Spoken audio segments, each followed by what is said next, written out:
Welcome to the very first episode of Figuring It Out. I'm Rachel Lee, and today I want to talk to you about one of the things that shaped me more than anything else, grief. By the time I was 33, I had already lost both of my parents and my brother. I'm the youngest of three, and when my brother, who was the oldest of us, died, my mom was still alive. But honestly, it was almost like I lost her that day too, because the pain of losing a child was insurmountable.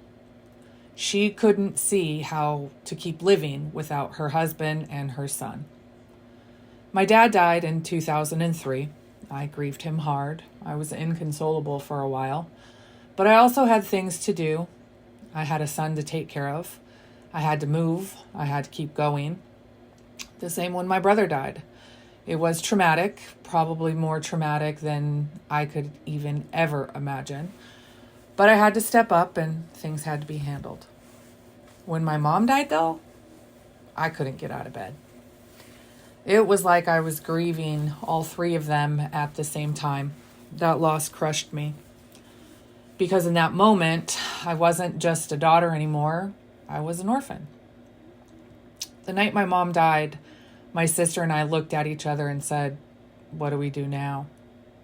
It was this instantaneous, hollow feeling of there's no one left. It's only us. That night, when my sister and I realized it was just us, that's when grief shifted for me. It stopped being something that happened once, like a funeral or a moment, and it became this constant companion in my life. And over time, I realized grief doesn't leave you. You don't ever get over it. You just learn how to carry it. Some days that weight feels lighter, and other days it knocks you flat again. What I figured out, and what I'm still figuring out, is that grief teaches you things no one else can. It reshapes you. It changes the way you see yourself, the way you see your family, and even the way you see life. One of the biggest things grief has taught me is this: it never really goes away. You don't get over it. You just learn to carry it. And sometimes you don't carry it as gracefully as you hoped you would. My oldest son saw me carry grief in a very different way than my youngest son sees me now. I honestly believe my youngest was brought into my life to help me be a better mother, to remind me that even after all the loss, life can still give you an incredible gift. He is that gift. Another thing grief has taught me is that it sneaks up in the milestones. Holidays, birthdays, graduations, weddings, all those big moments in life. It's almost like grief is sitting in the corner waiting to surprise you, because those are the moments you realize just how much your kids are missing out on, that their grandparents and their uncle aren't there to see them shine. My youngest son has never known what it's like to have a grandparent or an uncle. My oldest son did. My mom worshipped him. And when she died, he changed too. It wasn't just my loss, it was his loss. He lost her presence in his life, and I watched grief shape him too. Another truth grief has taught me is this: it has no timeline. People like to say time heals all wounds, but that's not true. Even after 20 years, it's still hard for me to talk about my brother without crying. One day I do want to share more about him, about his life, who he was, the good and the bad, the lessons and the love. But today isn't that day, because I can't get through it without breaking down. And that's okay. Grief shows us that healing doesn't look like a straight line.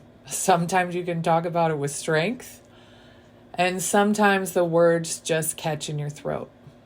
Both are real. Both are human.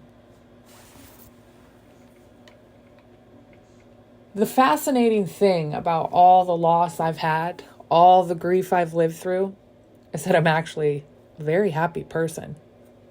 For a long time, I wasn't. I was angry at all the loss I had. I had grown up a pessimist. I was raised to always wait for the other shoe to drop. And sometimes it did. Well, most of the time it did.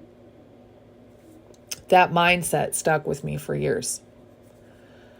But here's what I've come to learn. Everyone is going to experience loss at some point. That's just part of being alive. And I've learned to look at my parents and my brother, not just for the pain of losing them, but for the gratitude of having them at all. I'm grateful I had the parents I had and the brother I had, because they taught me so many lessons along the way. And here's the strange, beautiful thing. Grief taught me to let joy in. For a long time, I felt guilty about being happy, about laughing, about living my life when they couldn't live theirs anymore. But I finally realized I owe it to myself to be happy, and I owe it to them. Both my parents died at the age of 60. My brother was 35. All of their lives were far too short.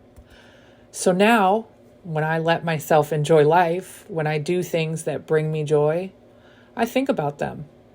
I hope, I really do, that they would want me to do all the things that they never had a chance to do, that they would have loved to see me do.